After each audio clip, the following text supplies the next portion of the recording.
a little bit of a process. I just, I wouldn't say I onboarded because I previously onboarded this person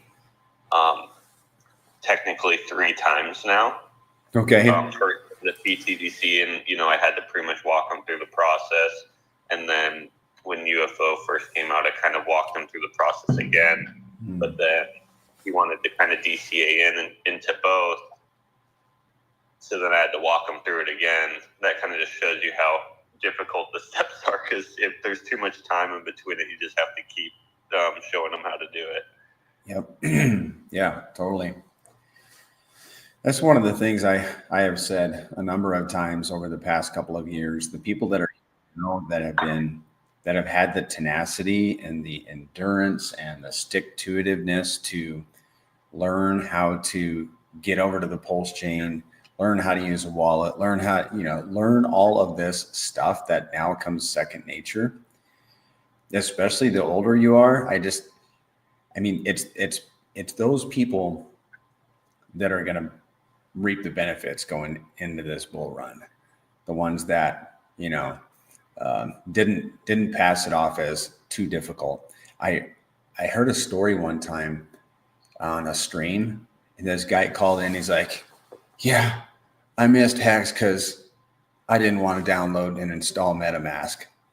It's those kind of stories that compel me to just keep pushing.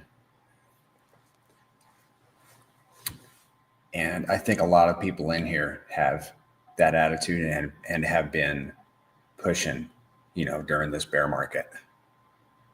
Yeah, I was just talking to one of the reps that come by my business about crypto, and you can actually feel like the general public starting to talk about crypto now that Bitcoin's been moving up a little bit. He even it felt like he sparked the conversation, because he knows I play with crypto, and he was asking, what I think he should do. And then I was asking him, I'm like, well, have you heard of Pulse Chain at all? He was like, no. And then I was like, well, that's kind of the direction I would suggest that you go, no financial advice. And then he's like, okay, well, is that on Coinbase? And I'm like, no, that's not. And then instantly you could tell he was just like, oh, well, I'm not going to get anything that's not on Coinbase, right? And I feel like that's a lot of the general public. Yeah. They only want to go that route, even though that they don't have any self-custody or anything. But that's the majority of people. They're not really caring about the self-custody. They just want to get their toes wet. And that's fine for most people, but it's the toes wet thing that eventually gets them to jump deep in the water. Yep. So I think he might, I told him, I explained to him, Coinbase is self-custody, and I went down that whole rabbit hole. So I think he's debating it now, and he's going to kind of go down the rabbit hole of Pulse Chain and RH and all that kind of stuff. And I'm hoping he hits me up, and, because I told him I'd do it for him firsthand. I'd walk him through every step, which is a lot more than most people get, right? So we'll see. Yep. But, if that's where they need to start, then you can start them there. My onboards, I started them straight away with a hardware wallet and DeFi, but one of my buddies had stuff on Coinbase. We just moved it over to his hardware wallet, and but wherever they want to begin, you can get them started there and then move them up. But I would definitely get people off of the exchanges, follow up with them perhaps, and unless they just insist on keeping on the exchange. That's where I started. I started on some kind of CFI. I don't remember where it was. I think must have been Kraken, but yeah, the problem is most people just are lazy and they just don't want to go that step further. One of the main reasons they're even debating it is just because it's right there on an app on their phone and it's a couple clicks. Yeah, but lazy doesn't mean that's what's best for them, but right.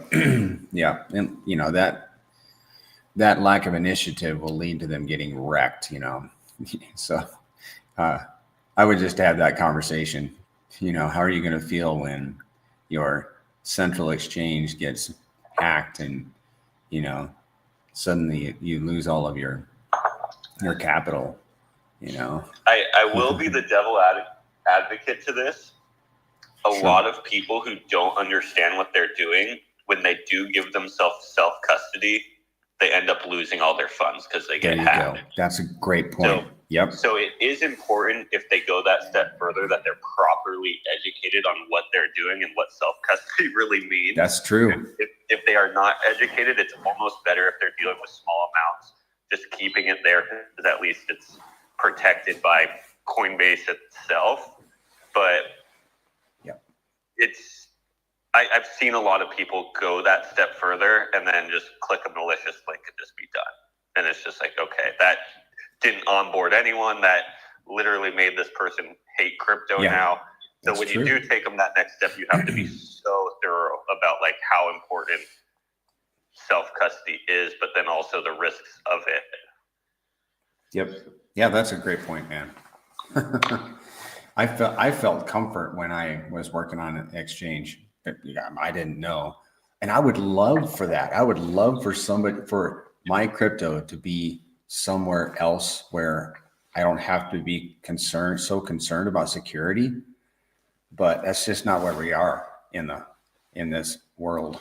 You know, I have to custody mine. Therefore, it's just a burden I have to bear for my sake, because I don't trust the exchanges to, you know, not become hacked. Yeah. Or even some of them, you're using your money to do other things. It doesn't even matter if the exchange. Yeah. You're breaking up a bit right there at the end. But yeah, let's move on. Obviously, it was a great week. Hex is pumping again today, which is beautiful to see, especially because both pTGC and UFO have stacked liquidity pools with Hex. One of the only tokens with a real large stacked liquidity pool with Hex on all of Pulse Chain. So we're one of the few that get to really thrive off of growth of Hex right now. Okay. I'm scanning my my watch list right now. I saw. Hey Zen, you're really breaking up, bro. Can you go and get some better Wi-Fi or get the Starlink? There it is. Gosh, I just paid for Twitter and I'm supporting Elon more already. Now I have to get the Starlink too. Yep.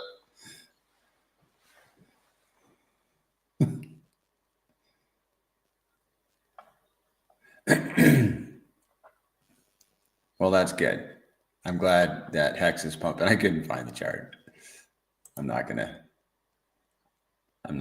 bounce around and trying to find it. Who else thinks that pTGC might make an all-time high today? We're not far off.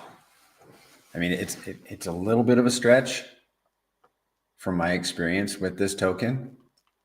Just maybe a little bit of a stretch. Let's see. In terms of percentage, it would have to move 8% today. That's a pretty good move. It can happen. I hope it does. The number 8. What a beautiful number. What a beautiful number. True. Good observation. Coach likes that number very much. Are you a 28 or a 33? I am born on the 22nd in an 8th life path. So, hey, Coach, just so you know, I don't hear you at all. Oh if you could come down and then come back up so then I could hear you, that'd be awesome. Okay. Can you hear me? I'll be back. I do hear you. Okay. Yeah, guys, if anybody wants to come up and talk, by all means, raise your hand. And if you already have the mic, then you can just jump in. Hey, Prairie, can you guys push to the Jumbotron the last post that came out on Twitter from the main page? Yeah, I bet I can do that.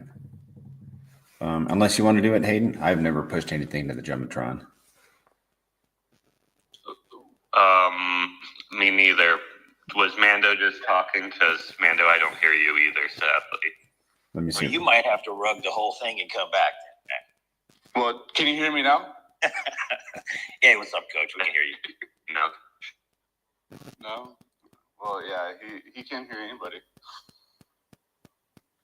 Oh, I hear you. Oh, now you do? Oh, what I think you got to do Yeah.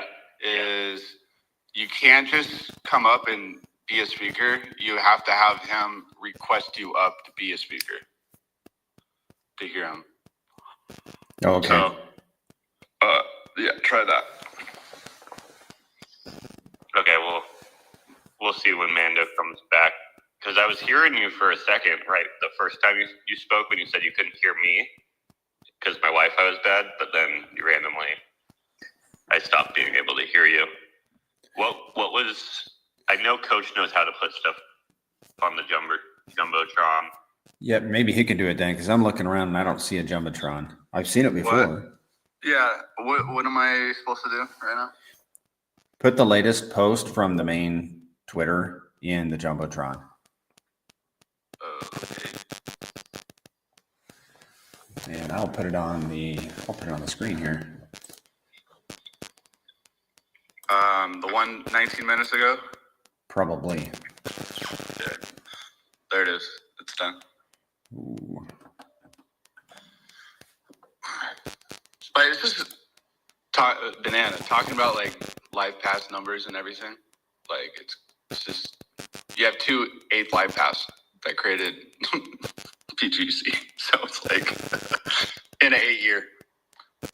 What a concept! What a concept! Oh, okay. All right, I'm tracking with you.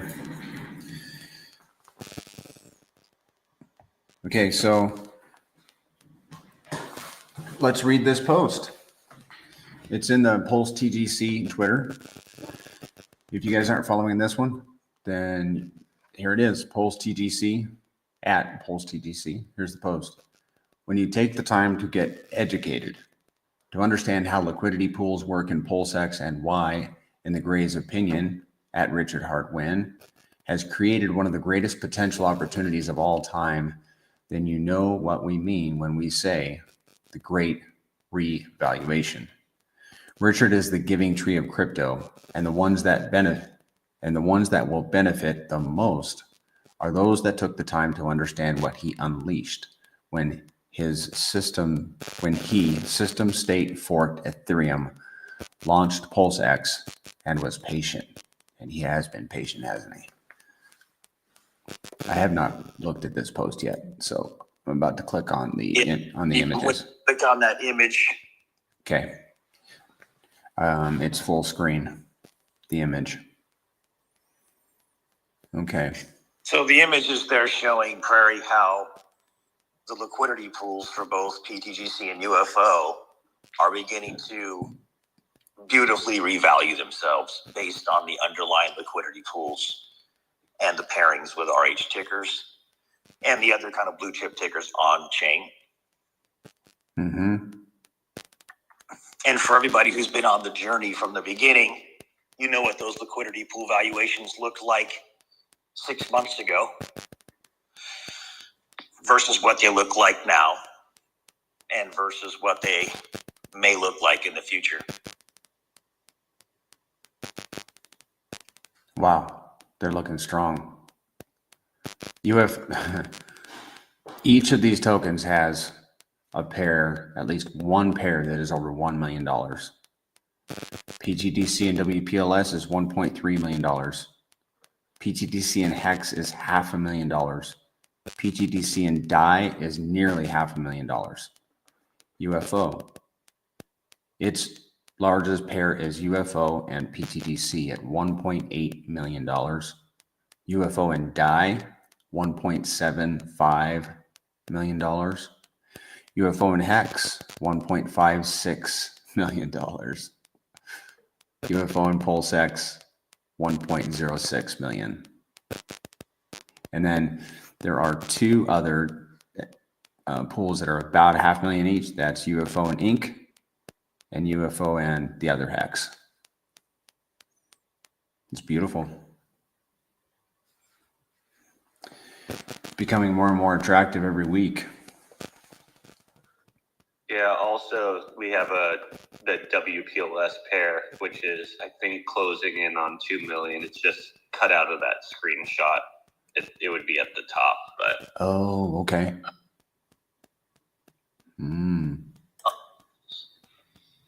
there's only so much room, you know what I mean, to fit in the box. So Right.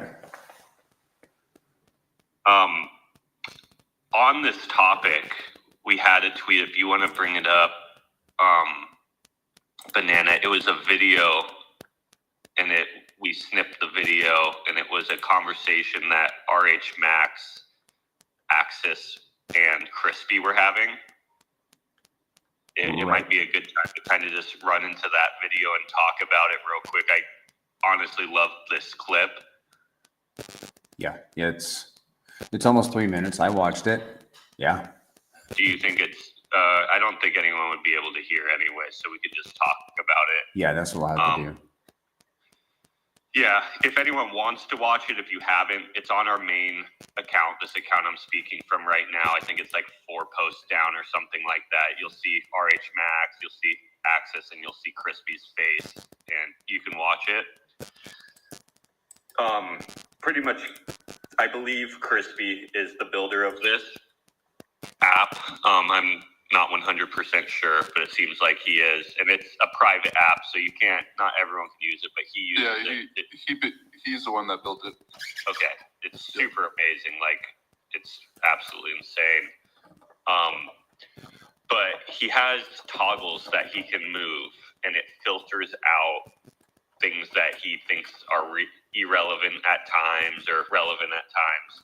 And he pulls in this video every single project out of all of Pulsechain that doesn't have more than $1 million in liquidity. And once he turns that off, there's only I think 15 projects left in all of Pulsechain. And pTGC and UFO are one of them, obviously, because we just went through our liquidity.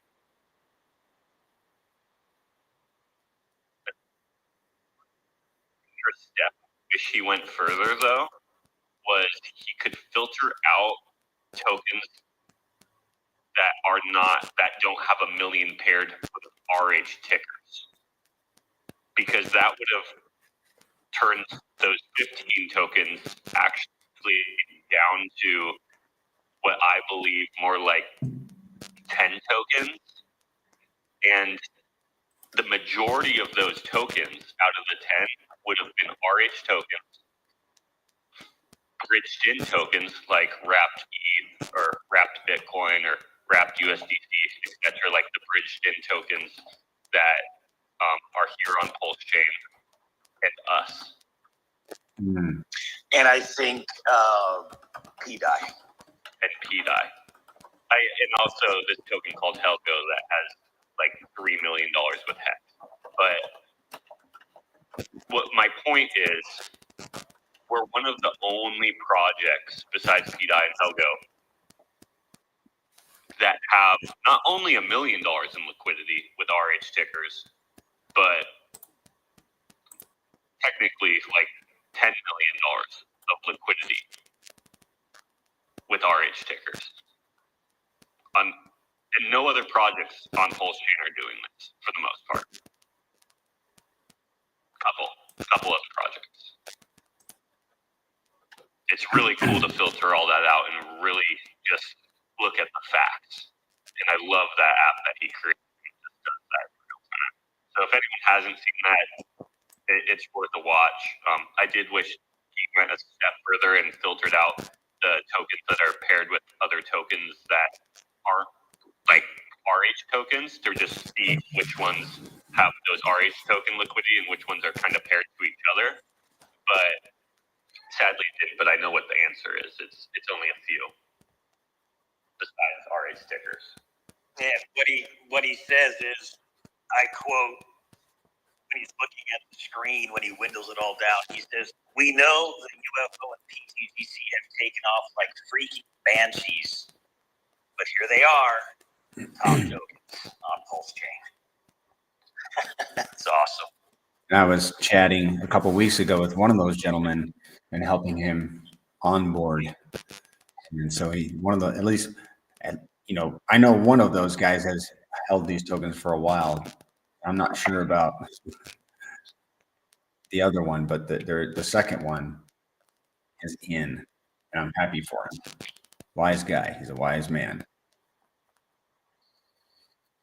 Yeah, I really like that app because I'm not really familiar with RH Max at all, but to me he seems like he mostly plays the RH tokens, obviously his name, but just his professionalism and how he holds himself. It looks like he's mainly just RH stickers, and even when he was looking at it, you could kind of see his brain start to turn a little bit because people have obviously been seeing pTGC and UFO, the chart, the this and that, like for the last year. But sometimes they don't go down the rabbit hole enough to really educate themselves that we do have the most liquidity out of anything on chain. Like it or not, we're growing and getting stronger and stronger and stronger. There's tokens out there that get the attention, that, the meme, the this and that, but the value is never there and it never actually appears. It just has like a bunch of people talking about it. But you could tell it kind of hit them a little bit like, oh, damn. Like, I've been seeing this, but I never actually realized that they do have one of the biggest liquidity pairs on chain. Indeed, we do.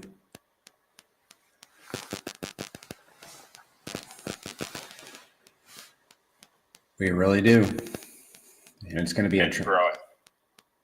It's going to be attractive for the bigger players because they'll be able to go in and go out of our pool without paying tons of slippage. Yeah, not even, it's not even the bigger players. It's also just the market makers. The bigger our pools get in comparison to other tokens or even the RH tokens, they're forced to use us more and more and more and fix our prices more and more and more, which in turn pays our system. Like UFO and pDI, for an example. UFO and pDI has overtaken pDI's pair with WPLS. So behind Atropa, we now hold the largest pool of pDI on all chain. Wow. That's a pretty big milestone. Obviously PLS pair has been the second largest one for pretty much the last year, but we've overtaken that. Now, you even look at the hex pair that UFO has at 1.5 million. I'm pretty sure we're number 2 largest pairing with hex, or number 3 largest pairing with hex.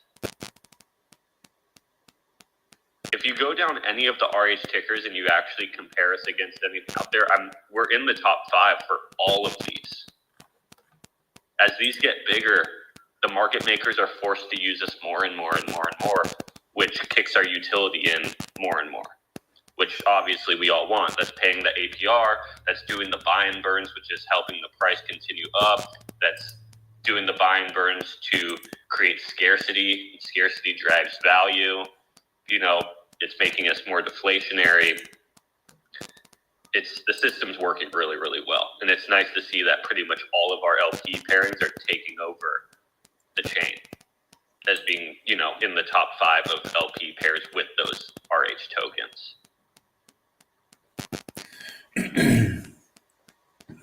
Yeah, this ecosystem, Zen, is becoming a speculator's wonderland. The way that this thing works, man. It's just phenomenal.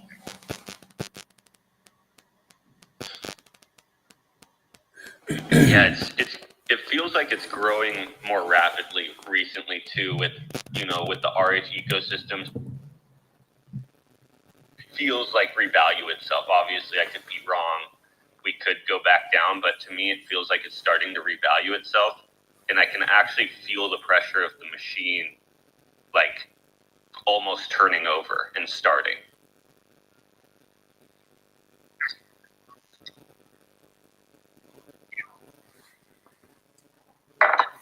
Did you guys hear about the $20,000 in Bitcoin that moved yesterday?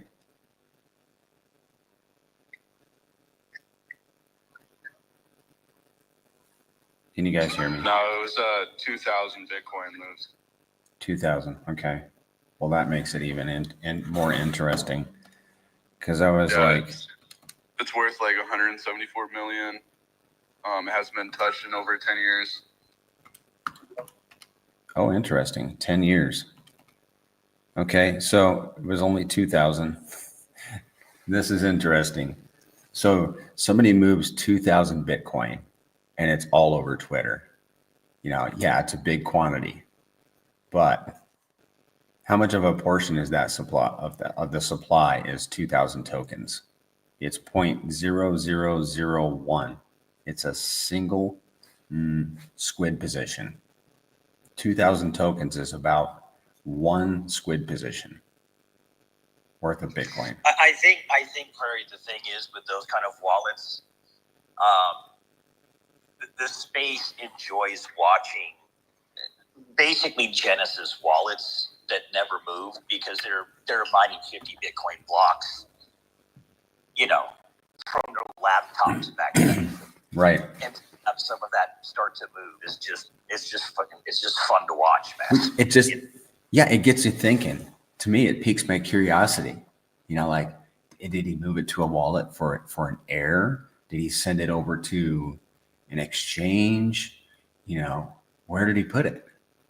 You know. So do you remember Prairie 2 weeks ago when we were going over the liquidity on chain on GoPulse? Yes. At that time, the liquidity was around. Do you remember what the total was at that time? Sure. No, I don't. It was about 180 million, I believe. And we were talking about how the low of the chain, the low on chain was probably, 110, 112 million, something like that. It was about 187 million when we were talking that evening. Yep. And that there was a direct correlation. We were showing there's a direct correlation between the daily volume, trade activity, and the overall liquidity valuation on chain with the ecosystem for pTGC. 343 million now, as opposed to 187 million 2 weeks ago. Wow. And so then you can go and look at the valuation of the LPs and how they're moving up and how it's all directly correlated. That's more than double, isn't it? Let me take a look. It's a doubling would have been 374 million. It's currently at 343, so it's just under a double. Okay.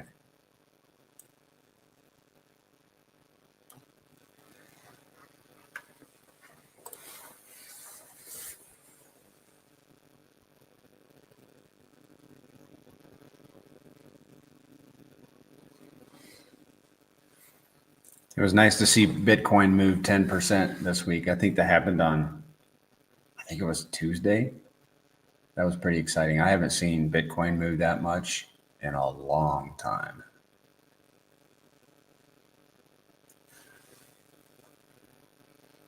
Hey, something exciting happened this week in the pTGC and UFO community. You guys hear about it?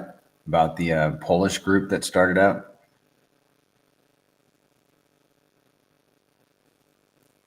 I did hear that they did a spaces specifically for the Polish group, so that was awesome to see that that's just happening. Yeah. On the background. Apparently, I know this from my COSA days, that there is a strong Polish crypto community because they were in our chat, and then I've seen them in the pGTC chat, but I didn't really think anything of it, But then until one of the guys, he drops in the Telegram this week. He's like, "Hey man, we did a space YouTube stream just like you guys do," and I think they did it. They might have done it on a Saturday, just like we did, and they had all of these polls in there, and they just explained pTGC and UFO, I think, for like 2 hours. And they're going to be doing that space stream again. I think they're just going to do it weekly. So that's wonderful. I like to hear about that, about, reaching out, especially when you got, because, I mean, think about it. We've got people in here. Well, a lot of people in the world speak English, but not everybody does. And so if there are Poles, for example, that don't speak English, how are they going to hear about these projects unless somebody's talking to them in their language? Yeah, even if it's not their first language and they kind of speak English, it's probably a lot easier for them to grasp the information and have conversation in their own language. For sure. Yeah, I was super excited to see that. And then from my perspective, it's a content creator. If we can just frame him like that, in that sense. And we have been talking about, wanting, more content creators for this little ecosystem. And that's a plug, guys. If you want to start start your YouTube channel and start your Twitter and start influencing. Now is a great time actually to begin a YouTube channel or a Twitter, because as we go into this bull run, you're going to garner a ton of followers and subscribers. I mean, if you do it right, and if you keep at it, you stand to really build a following, if that's what you want to do. Yeah, a lot of the Hex or Pulse Chain big YouTubers were not YouTubers before, right? They kind of had a calling and then stepped up to the plate and built their platform from there. Yep. It's kind of like if you feel a call to action and you obviously take action on it, it tends to benefit you over the long term. Yes. Yep, there are side benefits. There really are. Not everybody has the time though, or the intention to do that. Yeah, I think everyone needs to just look at their life and what percent of time they can donate and just do what they can, because some people have almost zero time to donate, but some people have a lot more, and everyone could do a different style, even if it's just Twitter posts that are good educational posts that are used for onboarding, or if it's YouTube and videos. Like, some people don't even like going on camera, but they can write really, really well, right? Right. So you can take your skill set and use it to the benefit of yourself and, obviously the educational portion of pTGC and UFO. Because the truth with pTGC and UFO, there is an educational curve that people have to go through. Right. Yeah, I would say though, and this isn't financial advice, but I would say though that we just have to recognize where we are and when we are, and for people who have a sphere of influence, and for people who are respected, within their community or within their friendship bases or whatever, right now is the perfect time to get people involved in crypto in general for this cycle, but specifically for Richard Hart's ecosystem. Mm-hmm.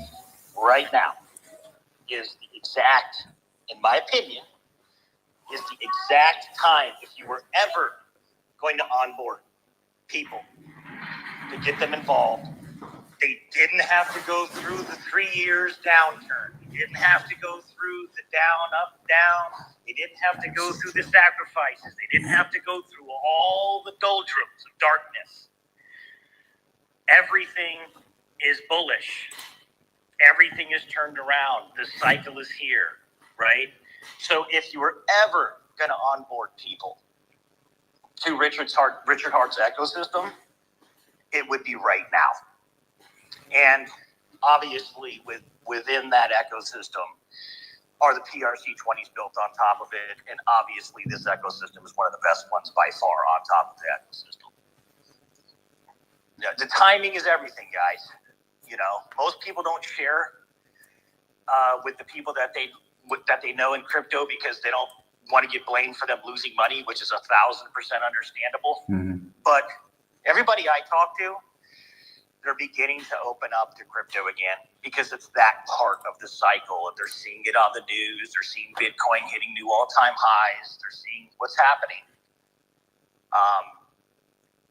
And I just don't want people to miss and get lazy and apathetic about where they are because they could potentially change a lot of their friends' lives. And it wouldn't, you know, you don't. It's like what B-Root says all the time. You don't have to bet the farm to buy the farm. Yeah, I don't know if you heard this at the beginning of the stream, Mando, that one of the sales reps came by yesterday. He actually started the conversation with me about crypto. And he's obviously pretty much a no-coiner. Maybe he holds like a couple things on Coinbase. So the general public is starting to catch interest, obviously from Bitcoin hitting all-time highs, from Trump talking very crypto-friendly and in public during his speeches and stuff like that. So I do think it is a blessing that RH's tickers are still so low, right? Because if you are to onboard people, you don't want to onboard them, you know, towards tops or anything like that. And it's super awesome that RH tickers are so low, which then in turn makes pTGC and UFO really low as well. So for your friends and family, you don't want to guide them into super high products. You want to guide them into low products where it's going to financially benefit them. And I say, you know, UFO is low, pTGC is low, because they are discounted due to their times with Pulse and Pulse being low. But obviously they've been doing very, very well. As we're speaking right now, UFO just hit all-time highs.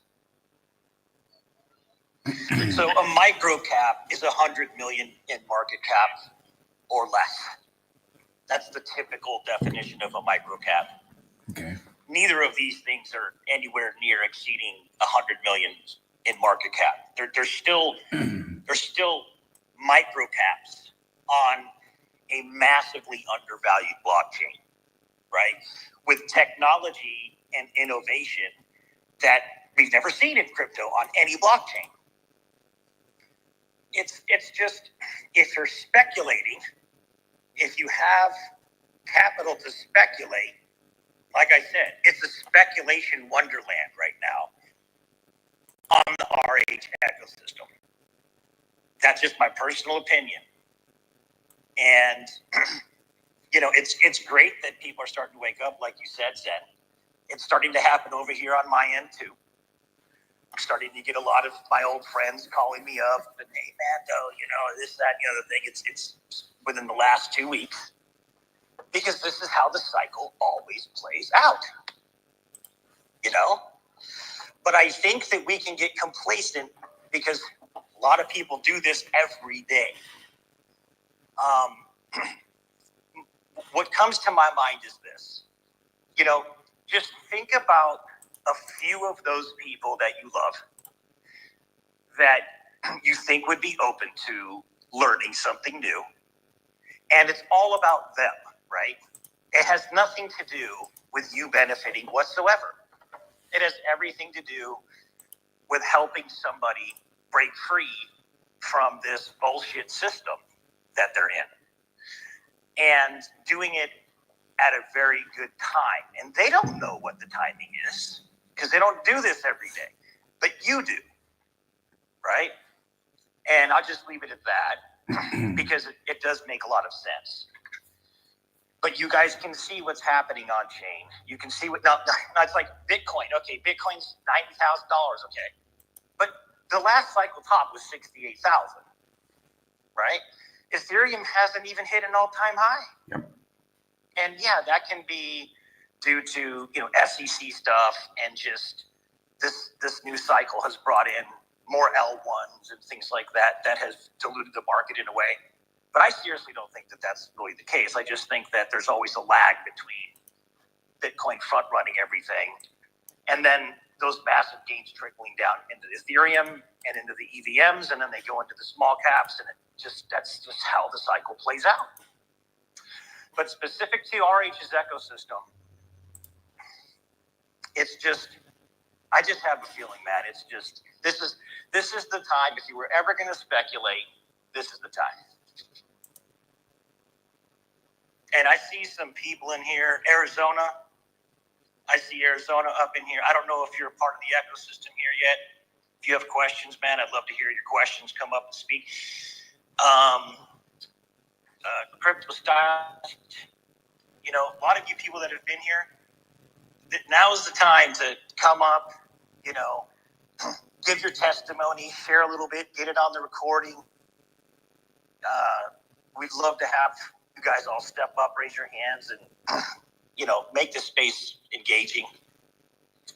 Yeah, man. I mean, how's it going for one? Good morning or good afternoon, wherever you're at. It's really exciting times. I'm just actually waking up. I seen you were in here.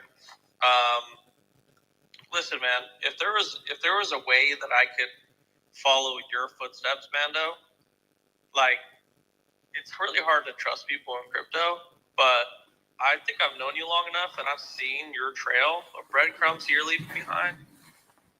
And if there was one guy that I trusted, it'd probably be you, which is really weird and stupid to say. But, yeah, so I mean, I would love to hear about anything that you're excited about, and I'd be happy to join in. Really, so you have not participated yet within this ecosystem? pTG or UFO? No, I would love to hear more about it. I have know nothing about it. Okay, great. So when we were all the way back in the sacrifices, Arizona would come in quite a bit, and real good guy, been here pretty much from the beginning. I'd love to just introduce you to Zen, the founder, and that's a really good place to start. And thank you for the compliment, man. I really do appreciate that. And I don't think it's stupid. I think that, integrity leaves clues, But Zen, Arizona's a great guy. He's been there since, we were doing admitting during the sacrifice sets. And I think it'd be great to kind of do an introduction. Zen, Arizona. What's up, man? Is that what the AZ pulse stands for, Arizona? No, just my name's Aaron, but I thought I just like the AZ. I don't know why, but yeah. Oh, yeah, that's cool. I was just asking because I grew up in Arizona, but yeah. So pretty much, I've spent the last 3-4 years studying protocols and ultimately tried to build, or did build, it's playing out pretty well, 2 projects that take all the good and things that made certain projects successful and taking out a lot of the bad things that ultimately made them fail over time with the combination of all the teachings of RH. So I pretty much became RH obsessed at a certain point, studying all his videos, all his teachings, and implemented that into the code of both these protocols, along with a lot of studying of what was happening on Pulse Chain that wasn't actually even verbally spoken about by RH or other people. Implemented all that stuff into these 2 projects. They have a certain value generating system built into them that help the price continue to just keep going up and to the right via the value generating system. And that value generating system is pretty much the same system that centralized exchanges make money off of and DEXs make money off. As the market shifts up and down, it creates opportunities for market makers to make money, and they'll take action on it. But most of the time, with volume and volatility, the token itself and the users themselves actually make no money. it's only these market makers. RH talks about this all the time. So what we did find is we found a way to flip the script, make it to where when these opportunities present themselves, the market makers can still make their money that they've always made, but a portion of that has to go back to the underlying value of the token and the holders of the token via buy and burns and APY. And ultimately, that's the system that we generated here on Pulse Chain. The way the system operates is actually amazing because RH gave us this opportunity. You can't actually create this system to the magnitude on other blockchains due to the blockchains being out for 2 years, 3 years.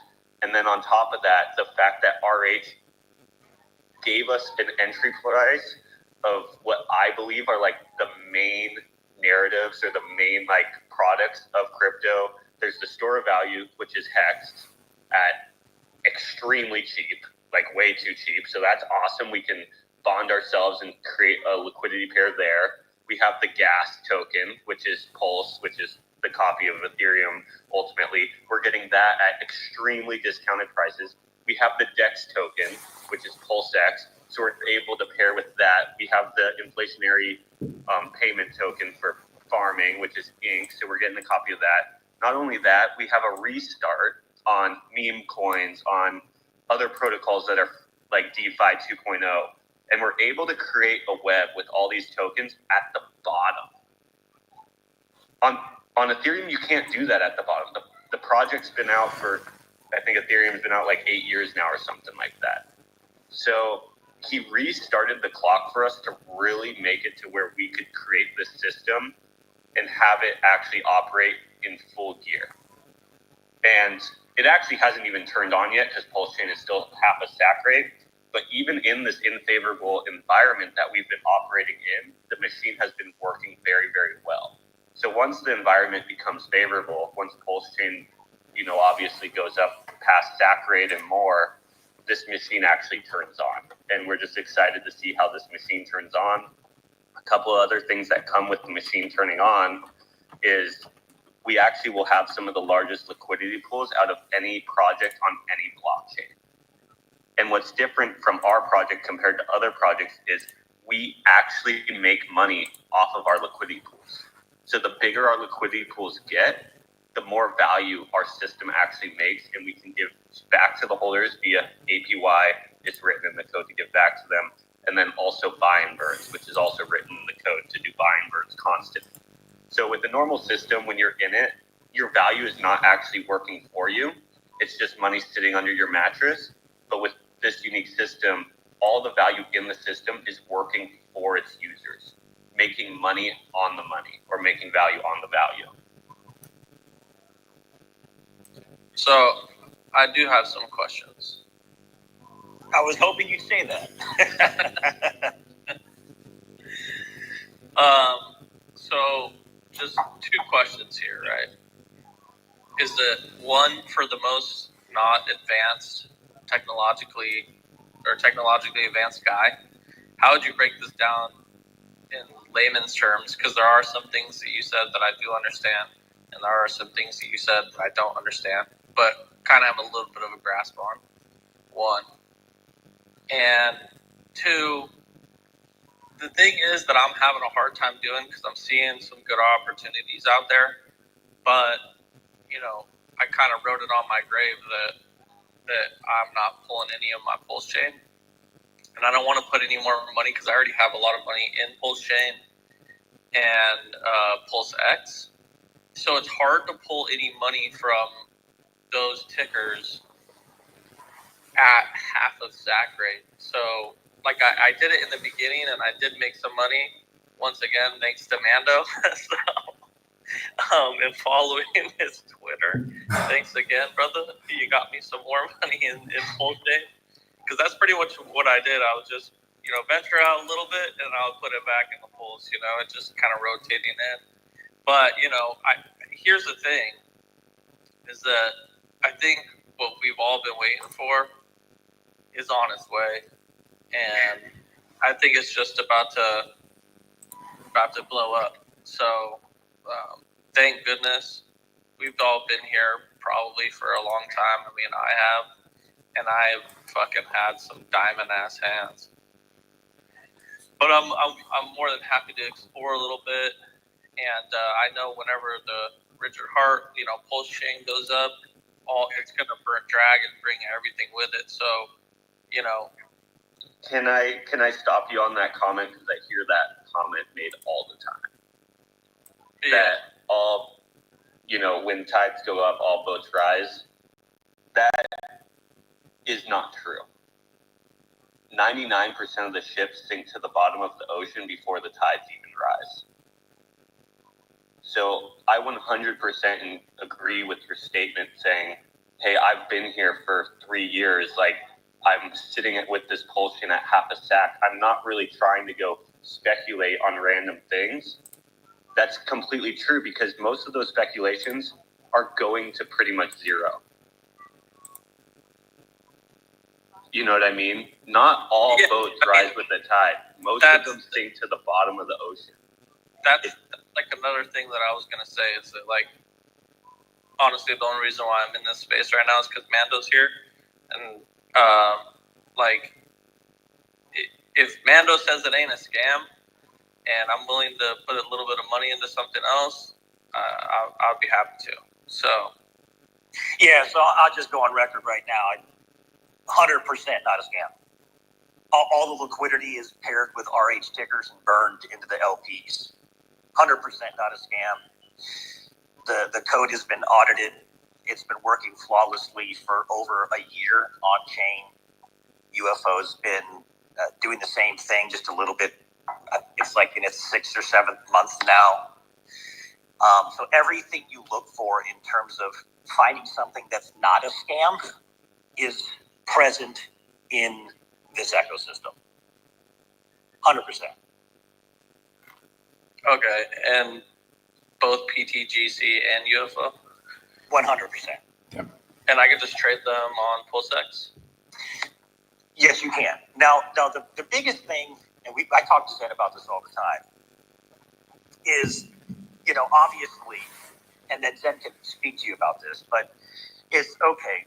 I have my RH tickers, right? And we all feel that. I have all my sacrifice funds never moved from my hardware wallets, not one time.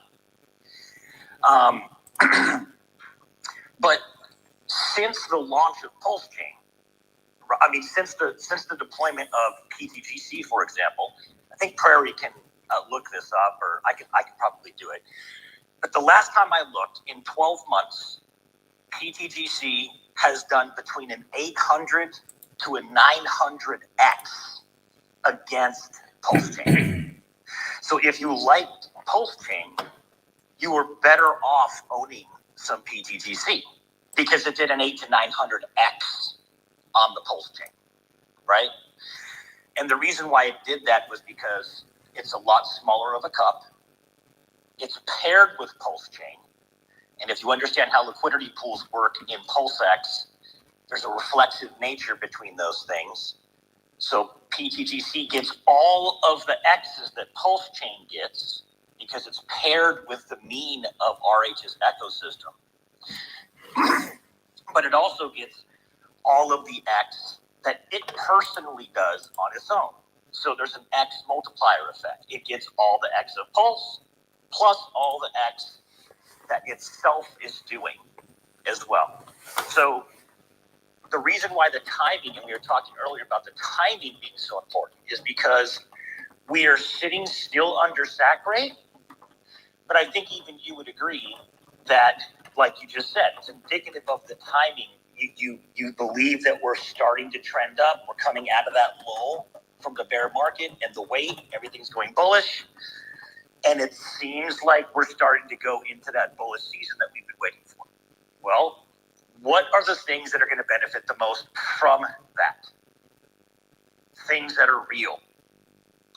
Things that you can't remove the liquidity. Things that have real mechanics behind them that actually are proven to work, right? So the reflexive nature of the liquidity pools of this ecosystem make it so that whatever the mean of RH's ecosystem does in X, these systems do as well, plus their own X. And then I'll pass that over to Zen.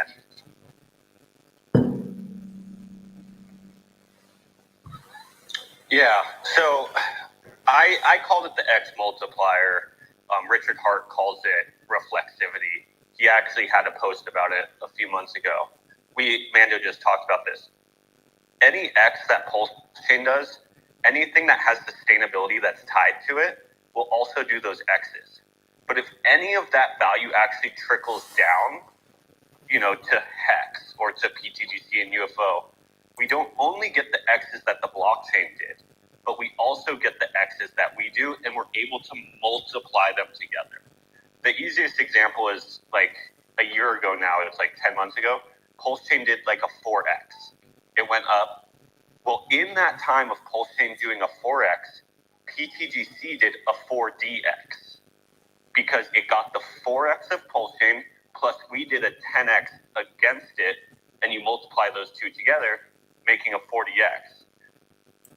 Not a lot of people actually understand this and know how this works because 99% of projects go to zero and they don't have sustainability and longevity, so you actually never get to witness this happen.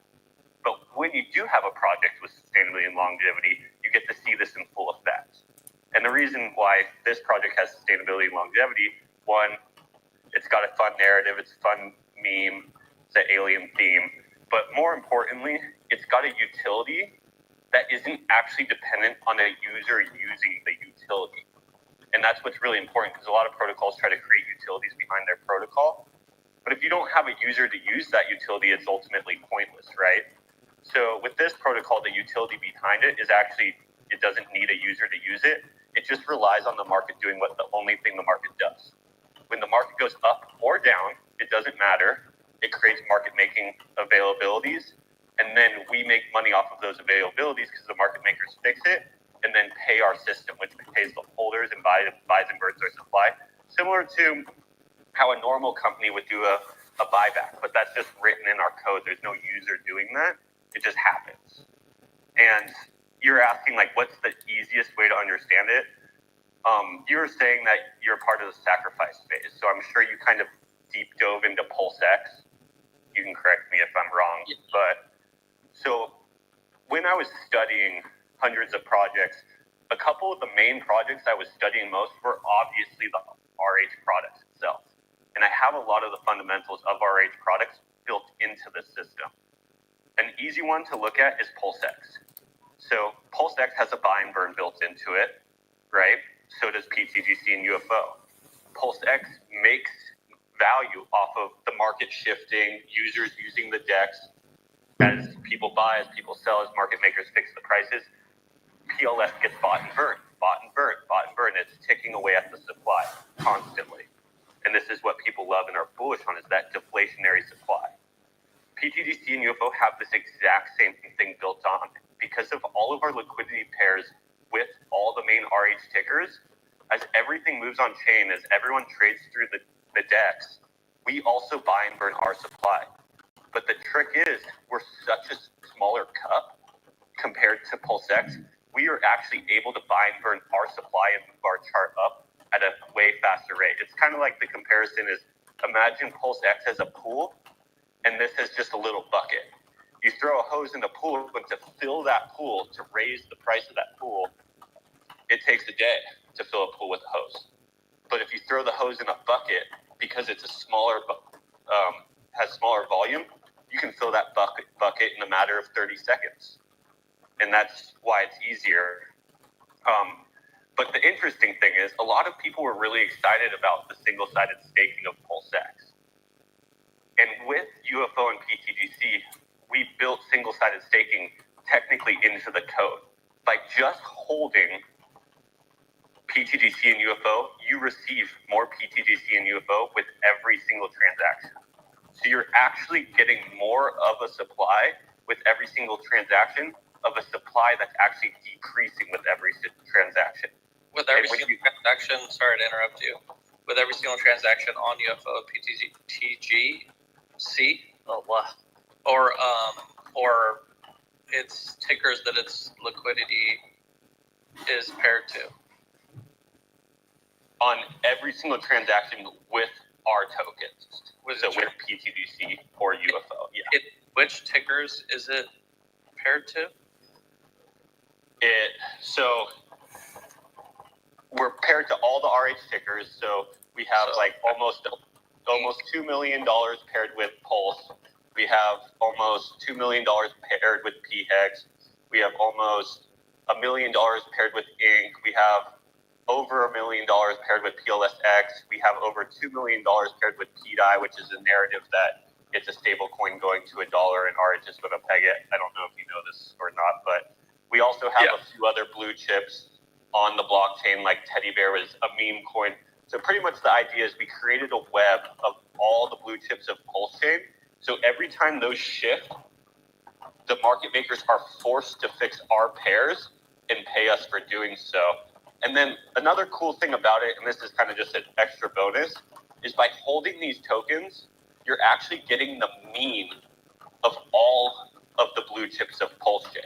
So since we're connected pretty evenly to all these blue chips, you get the average of them all. So by just holding us, you're kind of holding everything involved in the RH ecosystem that in turn matters. So if you understand PulseX, when single-sided staking was going to be a thing, it could still be a thing. I don't think it's like off. It's just not here right now. But we've had these same tokenomics in our system for the whole last year. We've all been earning APY just for holding. We've been holding the deflationary token. If you are earning something that's deflating, what is forced to happen is price is forced to go up. It's just basic supply and demand. The supply decreases and demand increases, price goes up. Yeah, so Arizona, if you click in the Jumbotron that's up top, you'll see an image of the liquidity pools. Now, that's not indicative of the entire liquidity web for UFO and pTGC, but when you click on it, you'll see that these pairs that are in PulseX paired with pTGC and UFO, not only are they pretty damn massive already, but they're growing at a very quick rate, because Pulse Inc., PulseX, Hex, PDI, Teddy Bear, all these different things, they're obviously moving up in value. And as they move up in value, the value of the liquidity pools and the liquidity web of this entire ecosystem is constantly revaluing to the upside. As that's happening, it's causing a direct reaction with market makers in PulseX that are constantly having to rebalance the equilibrium of the prices in the pools. And because there's a fee on transaction, this is a fee on transaction environment, the system acts like an exchange.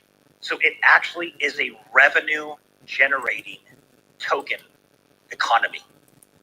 It generates its own revenue and brings that revenue back to the holders in the form of paying out tokens to holders and stakers, adding more LP with every transaction to the main pairs, buying and burning the tokens out of existence. That's why they're so hyper-deflationary. And then in UFO, there's APY and Pulse payouts, and in pTGC, a percentage goes to the DAO, which the DAO basically votes on adding more LP and doing buy and burns and certain things at strategic times. So it's a very interesting, unique system. You've never seen anything like it before. It doesn't exist anywhere on any other blockchain. And frankly, I wouldn't even want to see this on any other blockchain. It just wouldn't make sense to build it, in my opinion. Yeah, I understand it a lot better now. So thanks for the explanation. Yeah, it sounds like a great project.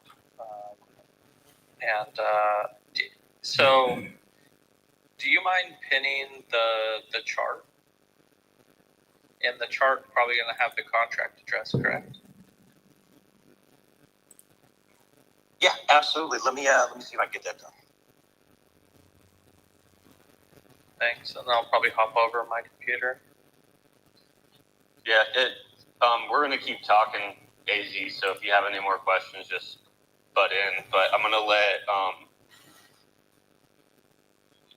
Gafar talk. He's raising his hand. Yeah, thanks Good day, again. everyone. Hey, what's up, man? How you doing? I'm here. Good day to everybody. AZ, you got some great feedback a while ago from everybody, so do the best with the information that you can. I wanted to just address everybody in the space that's been here, for those of us who've been around a long time. Same Gafar, Lord Hedron, part of the Hedron project launch, thanks to Alex launching that project. I was community manager in the space, and I've been around since Bitcoin Hex. We became Hex. I've been a former Bitcoin holder, for those who don't know, and the whole works. So here's what my intent for the space is today, as we all listen. The beautiful thing is that we're at that phase of the cycle that was mentioned, where the sentiment is coming back. More persons are now willing to talk again, to share again, and be okay with recognizing that we feel and know that we've hit a bottom. We're heading upwards. It's a great feeling when the rocket is going up. But one thing that led me to wanting to share today is because of what was mentioned from I think it was AZ was talking about his position, holding his position, choosing to hold and not move too much. We're 50% below sack rate.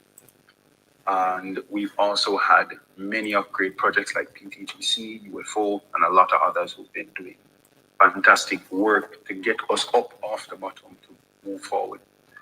One of the things that I've had to learn in the last, since Sacrifice, the launch of the project, is I had to re-educate myself in recognizing when the other additional assets on a chain are not only moving upwards, but also supporting the actual growth for what's happening, and the blessing that we have to take, whenever we do, to take some of that profit and bring it back into the native asset on the chain, which is Pulse. In this regard, because we have a full system copy of Ethereum that is working, it's vastly cheaper, and soaking up the information in this regard. We have to recognize that when times are beautiful, it's the worst time to be learning, but it's the time when most people share. It was when times were really tough, when we were more than 50% below sack rate, where most of the opportunities are. There are people that are up right now, 800% on pTGC and 1,000% on other projects. And they're looking for those 10,000, 100,000 growth opportunities, which is why we're all able to talk, right? Most of us have recognized this. So for the new people that are coming in, or the people that have been in and you've lost your gusto and the gestures aren't there to keep going, we are still just entering a moment to go up. We haven't launched it. The opportunity is ripe and ready. Take advantage of and focus on your portfolio for you. Recognize what you want to look at 5-10 years down the line. Think 5 years, 10 years into the future. Is a million pTGC, a 10 pTGC, UFO, whatever you want it to be? Is it Hex? Is it Pulse? What volume do I need to go into the future with to secure myself? Think in the future from now. We had somebody made mention of the Bitcoin that was touched for the first time in over 10 years. A lot of those wallets have been dormant on purpose. Sometimes, like in my scenario, I don't even know where those Bitcoins are, right? I got hacked in 2013. If that wallet is found and somebody has those, it looks great now. We on the outside who don't know all the information, it looks great. Imagine your wallet 5-10 years from now with pTGC, Hex, Pulse, Inc, Pulsex. Start recognizing from now that you have to manage your holdings. And manage your holdings, as we talk about becoming the custodian of what you want. That was another point that was mentioned. It's very serious work.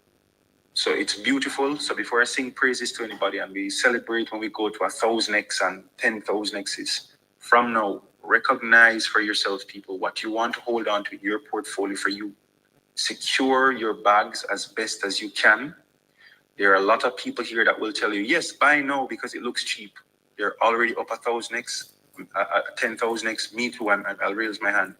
But why we're really telling you that is because we recognize, for those of us who are doing it with good intentions, like Mando, I give credit to this gentleman. We've never met. We've been in many spaces for years, and I hear people singing him his praises because he's earned it.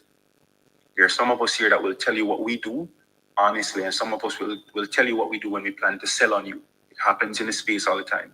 So focus on you. It doesn't matter how much somebody inspires you. It doesn't matter how much somebody tells you all the great stuff. Make sure it fits your portfolio for you. Manage yourself as your own bank. Recognize that you have to take the responsibility now to make your gains and secure your future.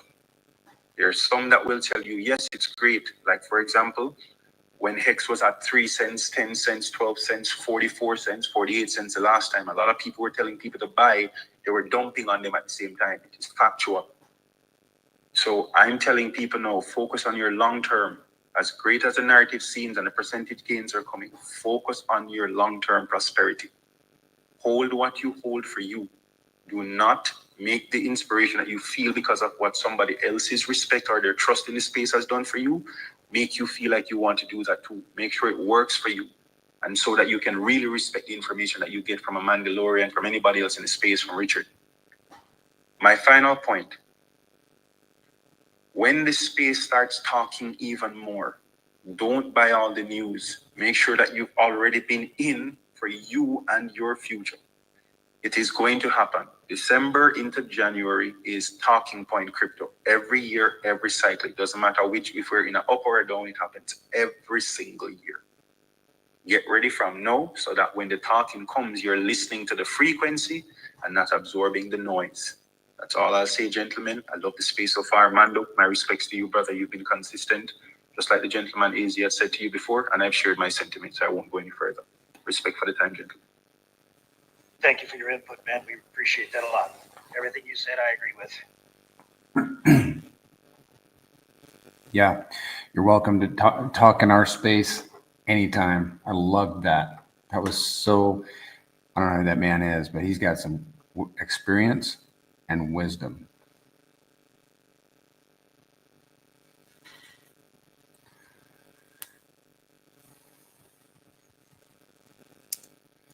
Is there anybody that has their hands up, gentlemen, or are we free to move on with the conversation? We're free to move on. No one's raising their hands currently.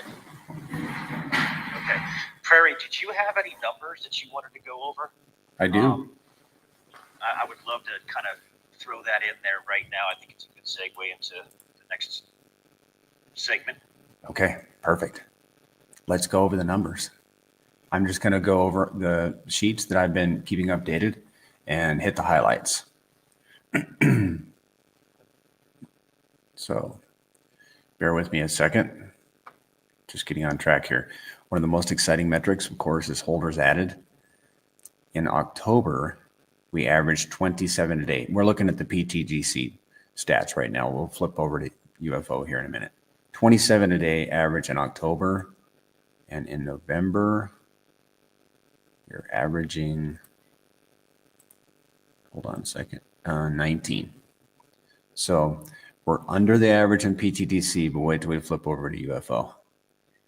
The ratio, we went for the first time, we went over a 4-to-1 ratio on pTGC. That happened day before yesterday. You know what? Are you talking about pTGC to pulse ratio? Yes. Yes, sorry. pTGC to pulse. And let me scroll over here. Hold on one second. We are now at 11.33% burned. We burned 2 squid positions yesterday worth of pTGC.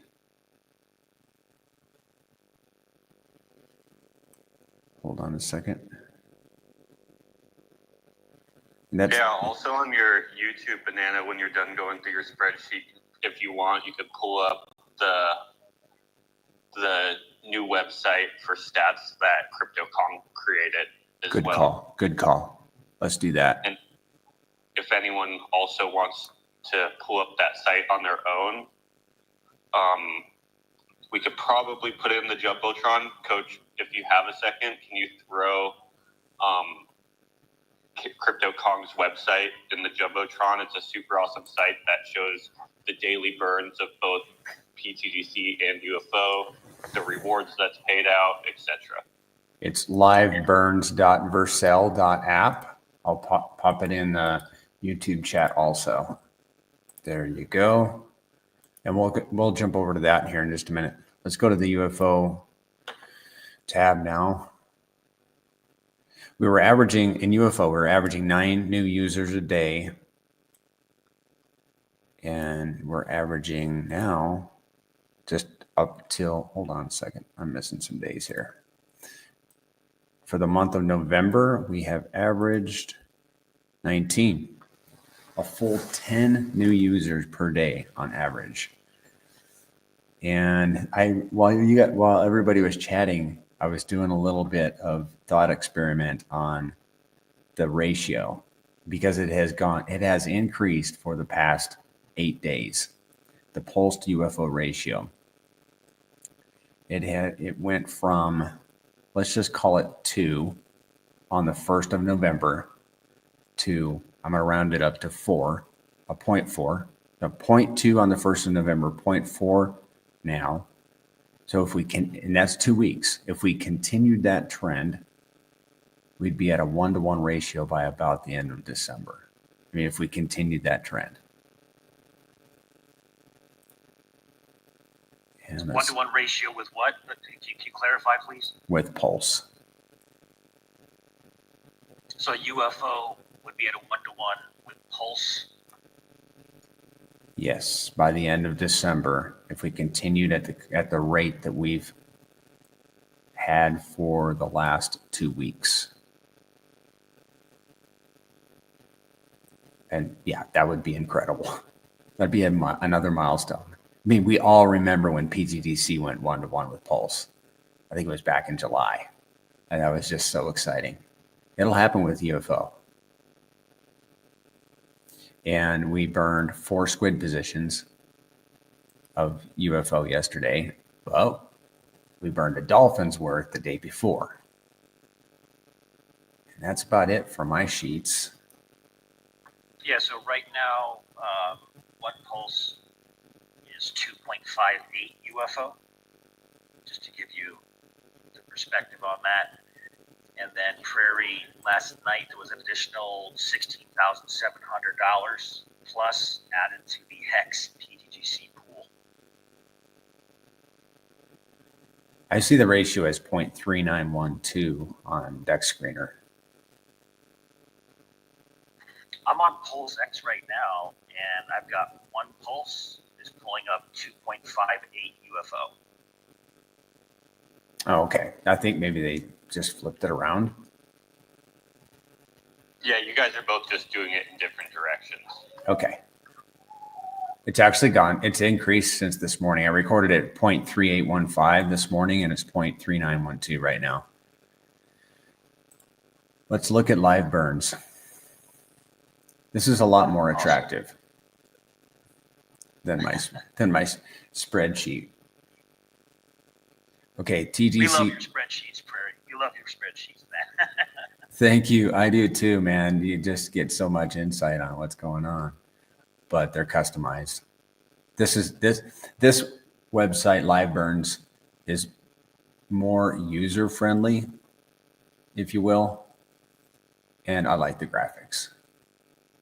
So pTGC token analytics, we have burned nearly $9 million worth of pTGC.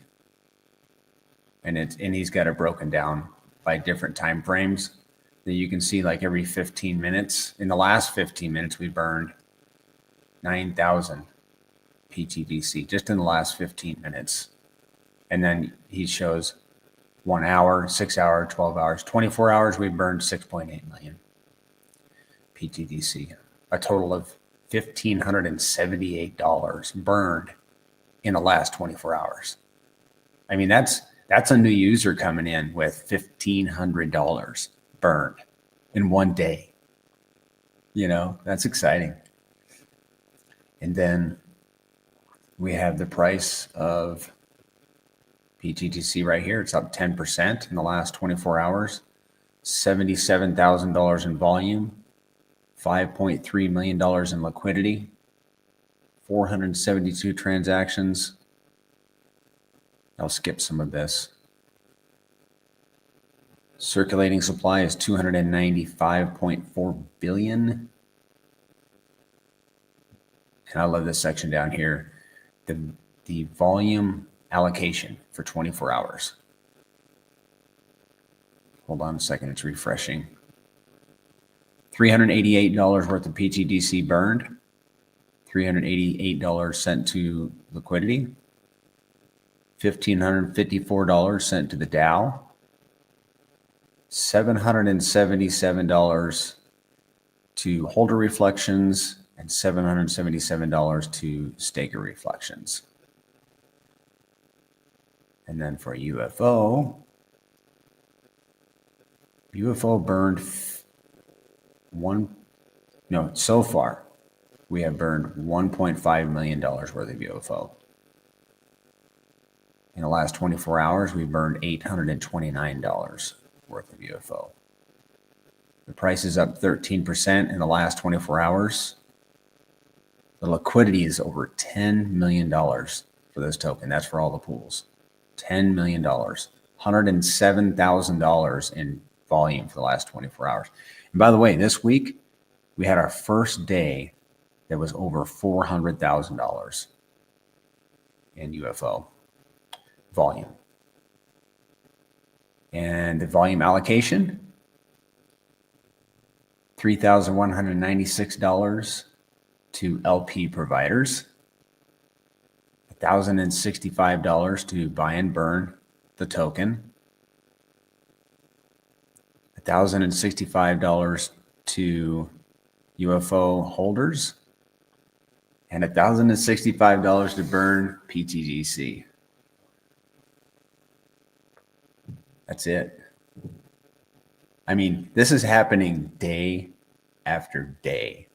And anybody that's in here that's probably 30 years old or older knows that it's not necessarily the wins that you get every day, but sometimes you got to do a thing day after day, kind of just plodding along.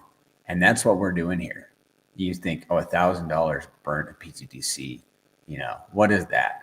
Well, you do it for 30 days, and that's $30,000 worth of pTGC that's burned. And that's the beauty of this system. It just chugs along. It will never stop. Thank you, Crypto.com, for building this. Yeah, another thing I wanted to point out is a majority of all those buy and burns and all those LP ads and rewards to LP providers or rewards to holders, the majority of that's coming from the utility itself. So from the market makers fixing prices via our liquidity web. So as Pulse Chain becomes more successful, let's say Pulse Chain 10x's, well, now our liquidity web is 10x the size, which pretty much 10x's all those numbers that Banana just read off.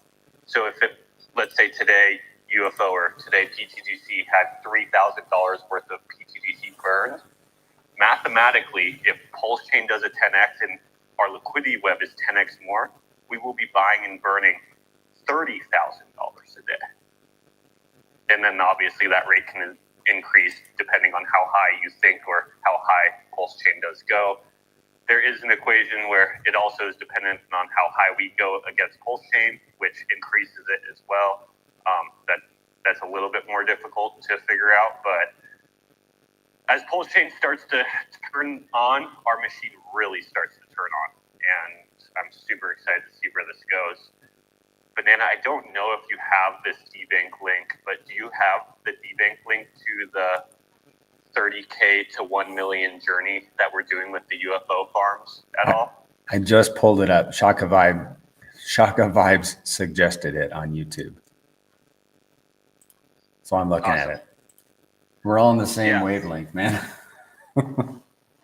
Yeah, so this journey was created a few months ago, and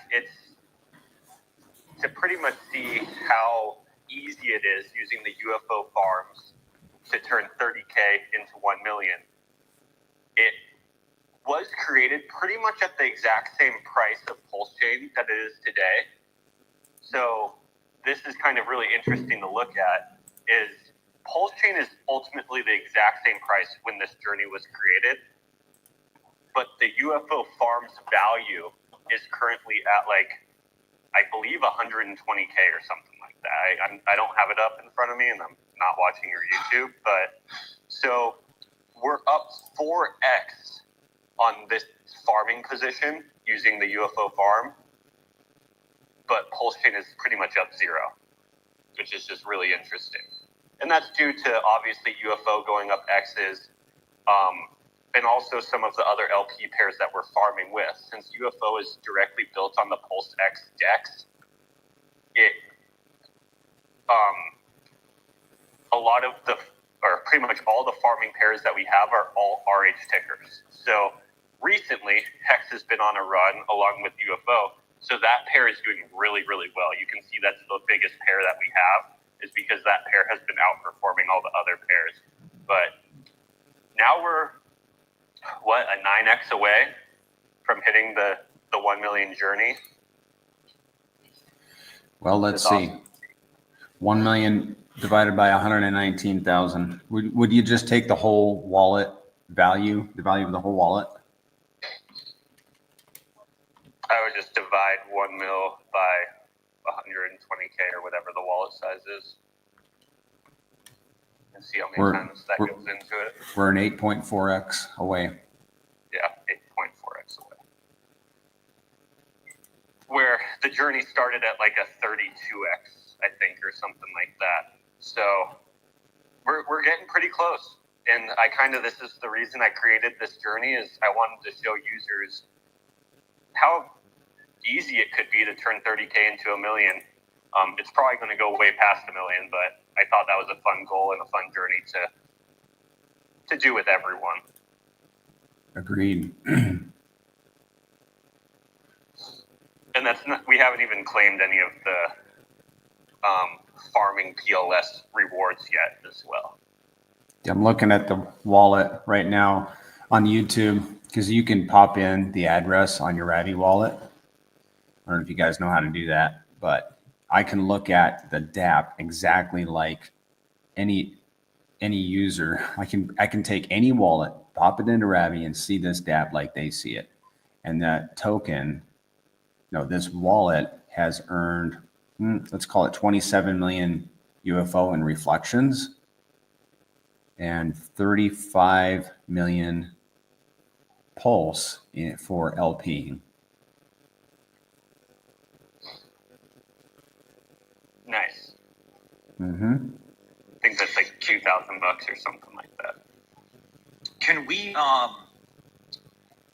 pull up the live for sale site again and go to the Moon Math page and have Zen show what it looks like just on a practical level to see the X multiplier work, just the math of it work. None of this is a forward-looking statement. None of this is anything like that. But this is how the actual math in the AMM works for PulseX. If we could just do maybe like in that system, if you just pop in the pTGC to Pulse and just keep it at the 2x factor and pop in a price for Pulse of 3 zeros and a 5, which is a 5x over the SAC rate average, which is very nothing, right? And what that looks like in terms of price for pTGC. Okay. 1 second. It's calculating. It should be. Well, there it is. pTGC price would be 3023. Wait a second. That can't be right. Isn't that what the price is right now? Yeah. Oh, here it is. Here are the results. I'm sorry. It would be 202. That's the base price, final price 0.004. So you're looking at, okay. And then, a 9x. right. So what is the difference between the base price and the final price? Zen, do you know what that is? That's a good question. Because what I'm assuming that one is the base price, meaning that you have the 2x multiplier, and then one gives you the multiplier of both, which would give you the 19.75x.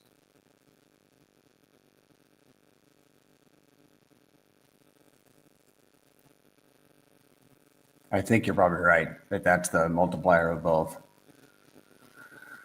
Okay, so that's a 19.75x, 0.0045. If pulse change just goes to a 3 zeros and a 5. And if you will do again, if you will just reset it again to a 0.001 times the 25x. So if you would set the pulse price at 0.0025, which would be a 25x over the SAC rate, the average SAC rate. Okay. 0.0025. Yeah, the final price is with the X multiplier calculated into it. The one before that is the price with just the Hart's law put into it. That's what I thought. Yeah, and then also, Banana, and maybe you don't know this either, Mando, you actually don't have to put in the prices that you're looking for. You can also just put in the X's that you think it will do. So you could, if you're trying to calculate a 25x on pulse chain, you can literally just type in 25x. Yeah, I like to be able to put in the price because I like to do it from the average SAC rate. Okay. Not from the current price, because that's where a lot of people kind of have their weighted average at. Yeah, that's what's cool about it, is he made it to where you can do it either way. Okay, so with a pulse price of 0.0025, the base price of pTGC would be 1 penny, and the multiplier price would be 2 pennies. And is that a 25x from where we are right now in the pulse price? That is a 25x from 3 zeros and a 1. Oh, okay. That's a 25x from 3 zeros and a 1. If you did a 25x from the current price, you would just put 25 in that box for paired token target price. There you go. Just put 25 in there. You might have to put the X. Yeah. Yeah, you have to put the X in there, yeah, because that's definitely not the right price. A 25x from the current price puts pTGC at 0.0057, which is a 25x from where it is right now, and then 0.01 in the multiplier. Just over 1 cent after the multiplier. Yep. Yeah.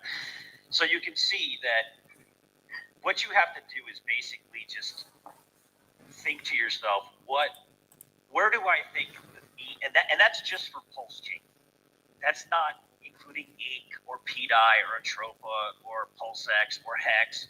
It's not the mean or the average of the underlying liquidity pools. That's just comparing it just to pulse, right? So what you have to do is say to yourself, what do I think the average X's of the RH ecosystem is going to do, coupled with the average of whatever else is paired with. And that would be the natural outworking of that math. This just gives you an idea of the potentiality for that. This doesn't take into effect the mechanics of this ecosystem. It doesn't take into effect the yield that's being paid out. It doesn't take into effect the buy-in burdens. It doesn't take into effect, the added LP as it's going. It doesn't take into effect the ability for this system to massively explode in value and revenue generation. So this is just a very toned down reality of how the AMM runs its math with that reflexivity that Richard talks about, that is then coined the X multiplier factor. And to me, this really helps me look at, okay, what's the potential for this? If you think that Pulse Chain could do a 500x, you'd literally put a 500x in that box. And this is not, this is not indicative of sell pressure into the chart. This is not indicative of buy pressure. This is just literally what it would look like if it did this amount, right? So don't over FOMO, don't under FOMO. Just know what this math actually is doing. A 500x It's very and powerful to see this, though. yeah, 500x on Pulse from where it is right now would be an 11-cent pTGC base price, a 23-cent with the X factor factored in. Yeah, I do want to point out also, and obviously none of this is a guarantee, this is just talking about past performance. The last time Pulse Chain did a 4x, we did a 10x over Pulse Chain. So saying that we would do only a 2x if Pulse Chain did a 25x is very, very modest, because based on previous run-up, we did a lot more. Well, you know me, like I'm Mr. Conservative when we run these kind of numbers, man. So, but if you want just for fun math, just to get it on video, just put it at a 4x instead of a 2x factor, Prairie.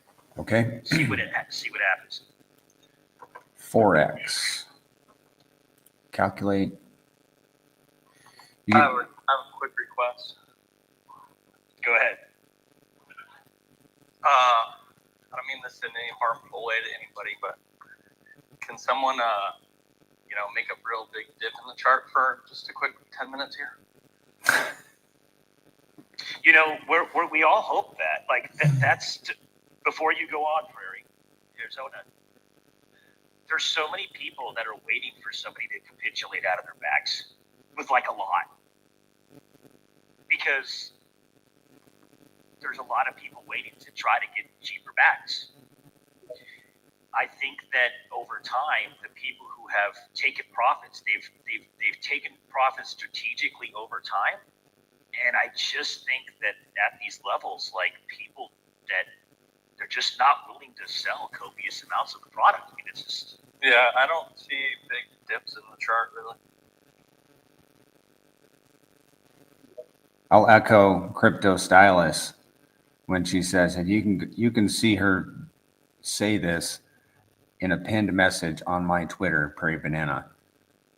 But she says the chart, this token is so resilient. People want this token. She's right. Whenever we've seen the chart dip, that's when the buy bot in the Telegram chat goes crazy. People are buying it back up.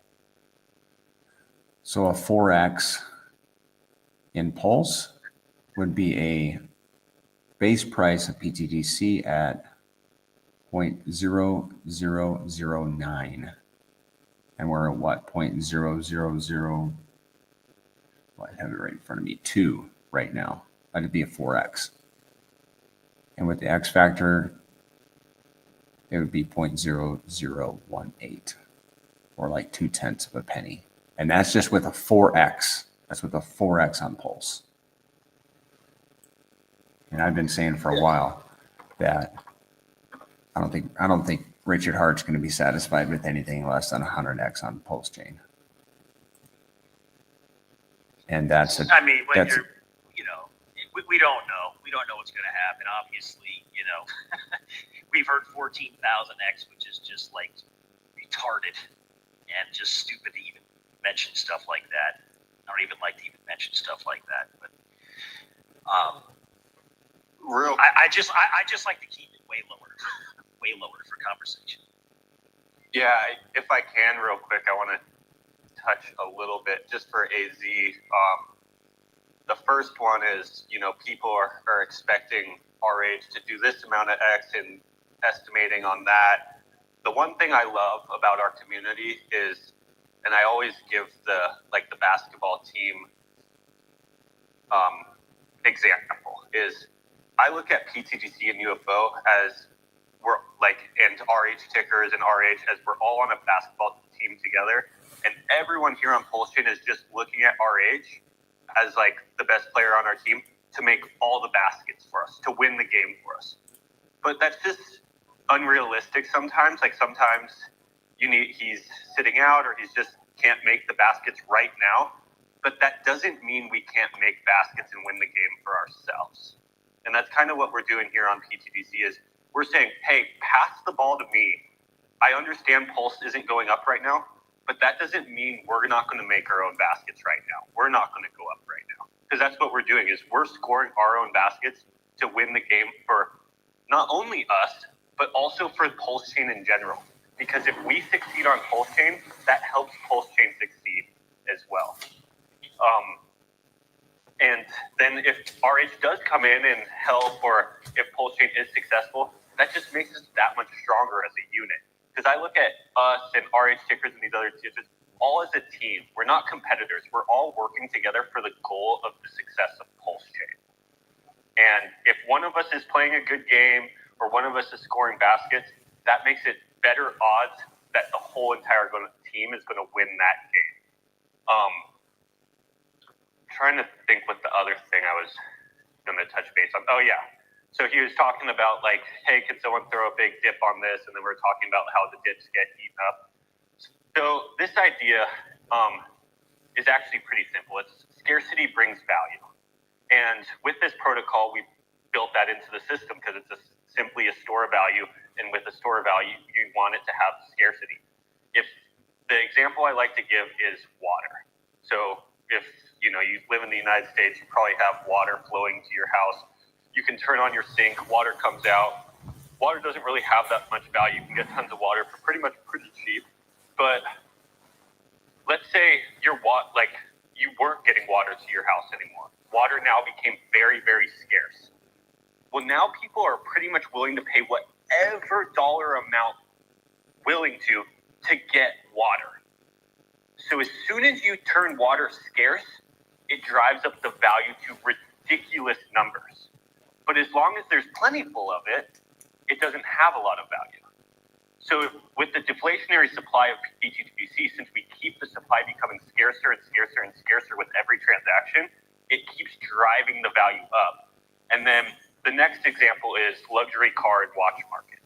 So since they only make so many luxury cars and watches, and there's people actually waiting for these things to come out, like they actually have a mail list of hundreds of people that literally wait for this watch to come out or this luxury car to come out. This is the same thing almost as a dip on the pTGC or UFO chart, is they're just sitting on the sideline waiting for one to hit the market, and as soon as it hits the market at any price, they buy it. Why? Because they're scarce.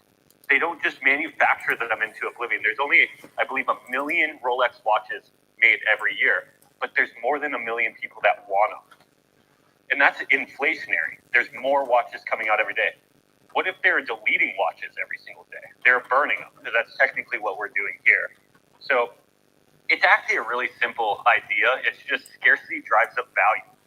And if you constantly are buying and burning, there forms a line that are actually waiting for any of these tokens to come on discount, which happens. Like people take profits and they sell. There will be dips. Of course there will be dips, especially in a bear market. But we are building a line of people who are waiting for those dips. And they're actually gaining positions and also sitting on the sidelines with more funds waiting for the dip as well to capitalize on both, is what I'm seeing. Yeah, I think that's well said.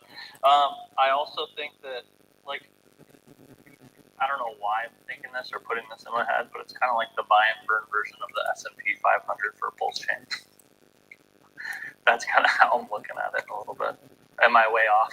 Do I sound ridiculous? No, you're literally basically what you just said is that this looks like an index leveraged play on the RH ecosystem, right? And that's basically kind of what it is. I think it's great. I think it's a great idea. I think that people would, they would stop people from buying or make make people hesitant on buying is just knowing who created it and knowing that it's for real. So from the looks of it and the research that I'm doing and what you guys are telling me, it looks pretty good. Looks pretty good. Yeah, I just put something in the Jumbotron to just kind of backstop what Ted was just talking about, and it's a post that Crypto Coffee put out there about the scarcity, and this has to do with the scarcity of the RH ecosystem. But this is what he said yesterday, around 3:21 p.m. He said Hex, Pulse Chain, and PulseX are extremely low float and extremely high FDV. Unlike every other coin like this, 90% is considered dormant and not at risk to dump. This is because a single benevolent whale has better incentives than 100 vulture capitalists, Series A/B, and seed round insiders who would just perma-dump. So a lot of people don't realize, and they look at the fact that you have entities that hold a large amount of this, but they have no incentive to sell it, right? So what does that mean that Pulse Chain, and PulseX are extremely low on the float? Well, what that means is that when you look at the supply of the tokens, the float is what actually exists on the market for you to be able to purchase. Because, and in reality, that really is the supply. Because if those other tokens never hit the market, now I'm not saying that they can't, but I'm saying that the OA really doesn't. Those tokens never hit the market. So if you subtract those, you're left with the float. And what that float is really the tokens or the coins that actually exists for the free market to actually enter positions in that blockchain or in that ecosystem. Here, you not only are taking advantage of that reality because pTGC and UFO are massively paired and growing with that methodology, but it's also happening with token mechanics on top of that are hyper deflationary, trustless yield generating, and are created with sustainability. So you have that built on top of what Crypto Coffee was talking about, effect, and then you have a plus on top of that by creating a multiplier effect with these assets being bonded with it in liquidity, and then you have a plus on top of that with the fact that they're deflationary in nature instead of inflationary, and they pay trustless yield. When you grasp the understanding of what that means and what I just said, that's when the light bulb really kind of kicks off. That, you know, if you're speculating, if you're speculating on the RH ecosystem, this is a wonderland place to be with whatever part of your portfolio, right? And that's the caveat that the gentleman said earlier, that Gaffer said, whatever you feel is right for you, right? If you're looking for something on Pulse Chain to speculate in, it doesn't make any sense to do it unless there's a reason to do it. There's no reason to move out of RH tickers that you've been holding long term unless there's an actual reason to move it into something else. And I would agree with you 100% on that, Gaffer. But with this, I do believe personally, this isn't advice, that there is a place on chain that has proven over 12 months plus now to be a place where you can win if you do choose to move some of that over. And there's just not a lot of places I'd say that about. I'll further point. I want to thank him for that because very good points actually. I'll tweet by saying for AZ, one of the most important thing on any chain with any asset, I'm not going to call names to show any preferences, but just using it as a guide. Transactional throughput is what determines long-term success for projects. So whether or not the price, the dollar value is high or low, what is the demand for transactions happening with that project? What pTGC and UFO have shown. I'm gonna raise my hands here. I'm sitting down talking to you guys. I've known about the project. I've advised some of the people who I consult with, talk to, or even just my peer group. I don't own any UFO personally. I've watched the charts, I've seen it, and it's been fantastic. I only got into pTGC simply because my own wisdom said to me there is transactional demand. Transactional throughput says there's currently activity happening just as frequently as Hex, Wrap Pulse, Helgo, Wrap ETH, and all these. It has that depth, it has liquidity and demand for that liquidity. But something that was shared a while ago that matters AZ a lot is there is these benevolent actions that take place within crypto where there's a certain volume. It's not a supply. It's a certain volume that is not liquid. And it's not liquid because it should be shared with people. It's not liquid because there should be an asset base that is such a great reserve that allows the rest of us who hold some of it to keep supporting it. It happened with Bitcoin, the original wallet address from Al Finney and all of those guys at Bitcoin. Nobody has those. It's hundreds of thousands of Bitcoin that hasn't moved for years in nobody's hands because they started. For the people who transact and buy every day and trade and speculate and all that stuff, that's great. But all the holders combined allow for that transactional throughput with the liquidity to make the asset valuable. It guarantees you that you have a community to grow with. It guarantees you that if things are bad, like for example Hex, things got really bad price-wise. Functionality-wise, the protocol is 100% perfect from day one. That's why Hex holders keep coming back.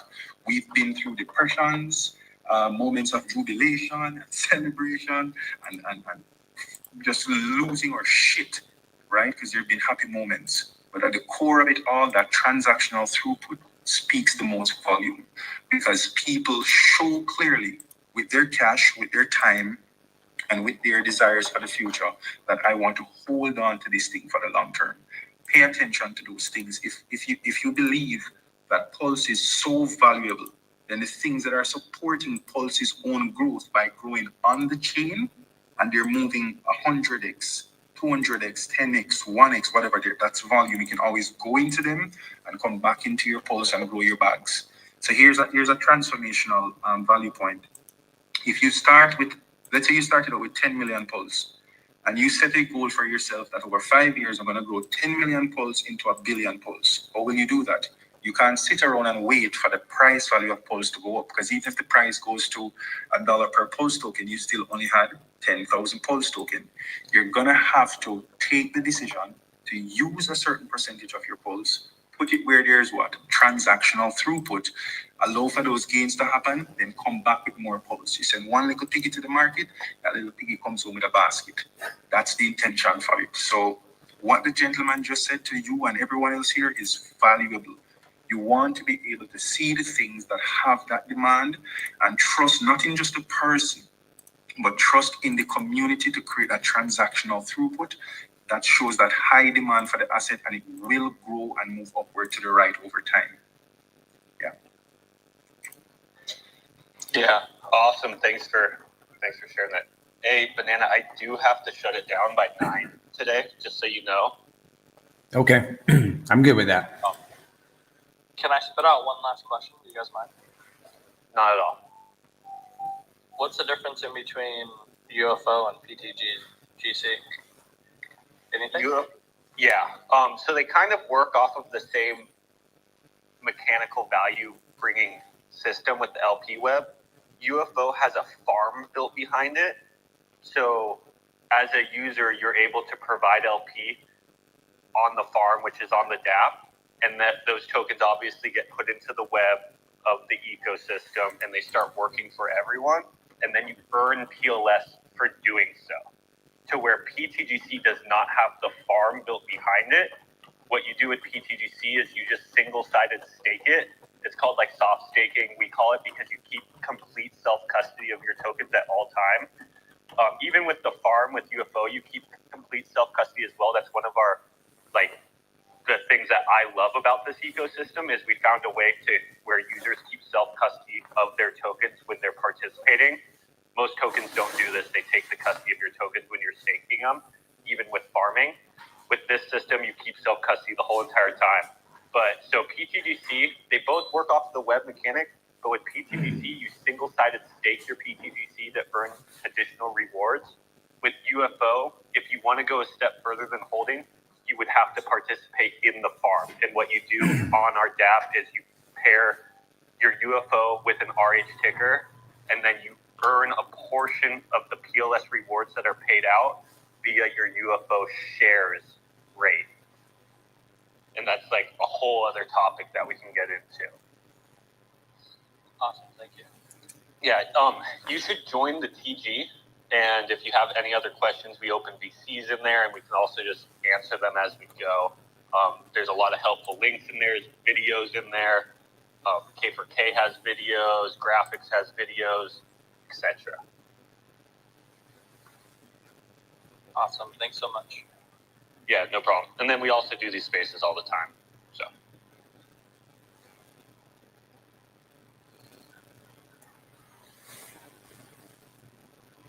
Okay, Zen, you have an appointment, and we should probably shut it down. All right, yeah. I just wanted to say thank you to all the speakers that came up and asked questions. Yeah. That is why we did that. We do this every single week. Gafar, you didn't have too many questions, but you just shot out a bunch of just great alpha and great knowledge that you've learned over the years. So we really appreciate you dropping that alpha on us. AZ, thank you for coming in, asking your questions, and, you know, wanting to learn about what we are also passionate about, not only about pTGC and UFO, but passionate about RH's ecosystem in general. I really appreciate you coming up. All the listeners, I really appreciate, even though you're not coming up, but just being part of the community and listening and just being active. It means the world to me. So thank you to you all. And like I said, I'm going to be shutting it down, but I just appreciate you all being here. And this journey is just getting started. There you go, man. We appreciate you as well, Zen, very much. And we'll have this again. We'll do another spaces again on Monday at 8:30 p.m. Eastern. All right. See you, everyone. Thanks, guys. Have a good one. All right. Bye-bye. Bye. Wow. Guys, I have something for you. If you're on YouTube and you're watching, a buddy of mine is a J6er. I don't know if you know what that is, but it's somebody that was in Washington, D.C. on January 6th, 2021, and he should not be locked up, but he's been in prison in Ohio since January. And along with many other guys and gals, they're political prisoners. This guy, Isaac, my buddy, is a tax-paying, flag-waving young man. And make sure that we're okay. And what we're asking is for you to go to what I am asking you to do on behalf of him and his family and all these other people is go to j6pardons.com and sign a petition. It's real simple. We got a new president. He intends to pardon these guys. We just kind of want to help it happen. j6pardons.com. Go there. And I'm going to be blasting this around this week, asking people to do that because voices, you know, have an impact. They'll have an impact. So if you would do that, I would appreciate it. And he would greatly appreciate it because he don't like being locked up. I ran his business this year for him. It would have collapsed otherwise. It's just not a good deal. But what will be a good deal is if he gets released. So let's work together and make that happen. Thank you for coming to the space. And may you have a great weekend, and we'll see you again next time.